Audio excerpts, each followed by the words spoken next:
Chapter 32. Contacts. James, Ernie and Mike took half an hour loading the truck with household stuff and metal trunks containing heavy equipment from the outbuilding. James was desperate to contact John and tell him what was going on, but even if there'd been a chance to get away from the two men, his tiny radio didn't have enough transmission power to get picked up this far from the Ark. It was noon when they arrived back.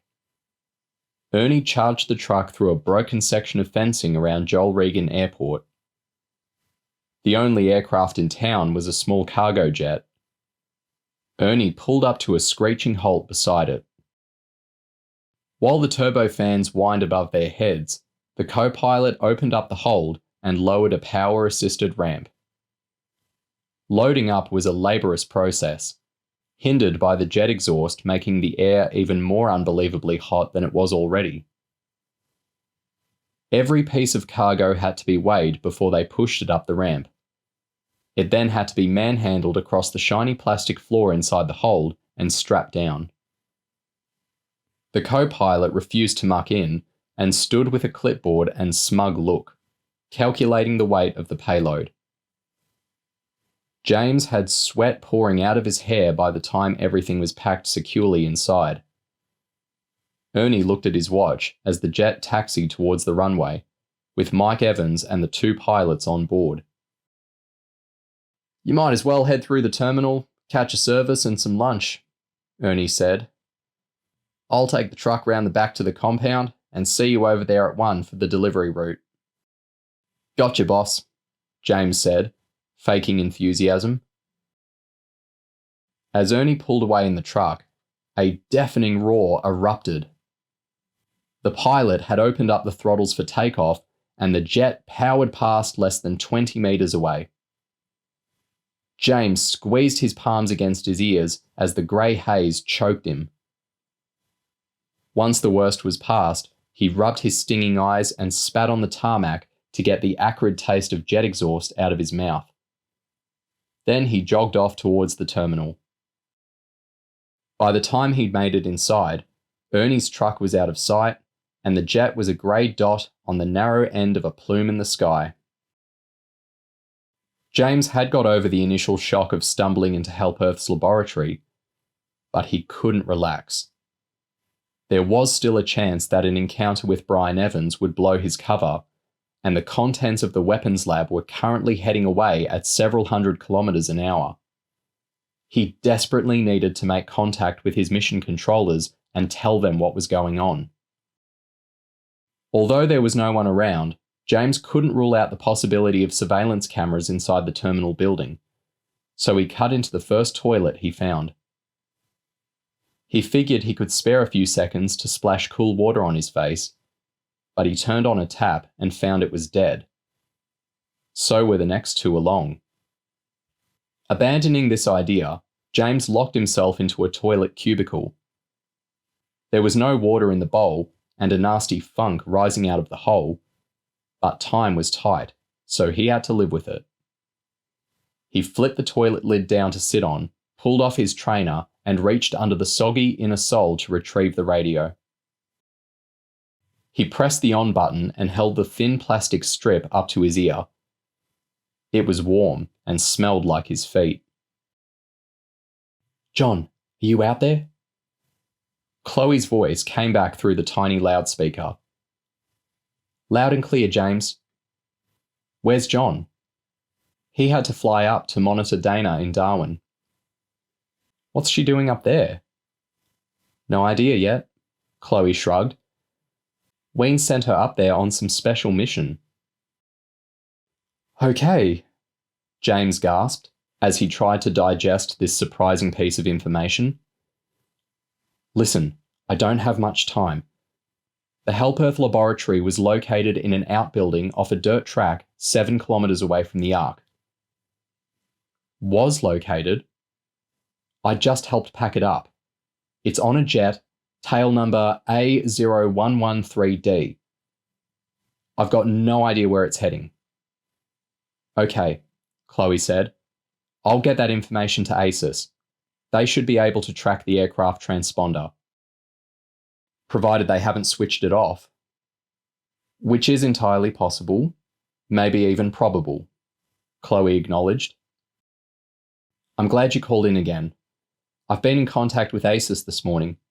They've been monitoring the survivors' financial dealings through Lombok Financial. They're trading heavily in the Japanese stock market, buying into companies whose shares will go up if there's a sudden rise in energy prices, like you get whenever there's a Help Earth attack. Any idea why it's focused on Japan? Not yet, James. James thought for a second. Help Earth's target must be big if they're investing this much money. Exactly, Chloe said. The survivors seem pretty confident. They've borrowed millions from merchant banks, and they're buying derivatives instead of shares to maximize their profits.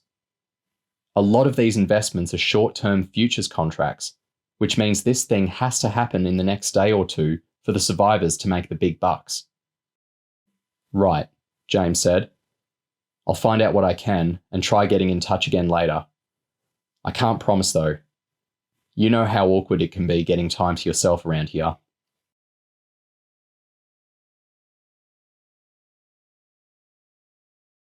Barry Cox ordered the girls to get some sleep when they arrived back from the beach. Dana took the radio out of her trainer and lay under her duvet with the microphone up to her mouth. Anybody out there? She whispered. She was reassured to hear John's voice come back in her ear. Loud and clear, Dana. Thank God, Dana gasped. Listen, John, this is red hot. I'm right in the middle of a Help Earth operation. It looks like we're going to be attacking a supertanker terminal either late tonight or in the early hours of tomorrow morning. Have you got any idea where it is? No, but apparently the tanker will be docked at a terminal that produces a kind of refrigerated gas called LNG. Have you ever heard of that? Can't say I have, but that probably makes it easier for us to identify your target. Give me 2 seconds. I've got an ACES agent sitting alongside me. She's a local girl. Dana anxiously waited for John's voice to come back. Okay, John said. She says there are only a handful of LNG terminals in Australia. Apparently, they export the gas to China and Japan. The nearest is only about 30 clicks from here. It's one of the biggest employers in town. Sounds like our target, Dana said. She says it's the only one in Northern Australia, so it must be. By the way, I was watching you down at the beach through binoculars. Can you confirm that it's Barry Cox you're with? Sure. I recognised him as soon as I arrived. You know, his jaw still makes a funny clicking noise from where Bruce busted it. That's a pain, John said. If I'd known he was here, I would have sent Chloe up from the Ark. How come? Cox eyeballed me in Hong Kong. I'll have to keep my distance in case he remembers my face. The woman who waited with the car on the beach is called Nina Richards. She's a veteran environmental campaigner. ACES have suspected her involvement with Help Earth for a while, but there's been nothing concrete until now. This revelation surprised Dana. Are you sure? She acts exactly like a survivor. John laughed. So do you. My guess is that Help Earth wanted a couple of bodies along for the most dangerous part of the operation, and Susie Regan was willing to supply them. Nina must have realised that acting like a survivor would make it easier to keep you girls in line. So what's going to happen? Dana asked. We know the target, and we know it's tonight. How far are we going to let this attack run before we put a stop to it? It'll be easier to nail Barry and Nina if we catch them in the act, but I don't want you exposed to an unacceptable level of danger. I'll have to speak with the ACES people and work out a strategy. Make sure you call me on the radio again before you leave the house. Okay, I'll check in later, Dana said. I've got my own room, so it's a lot easier here than it was inside the commune.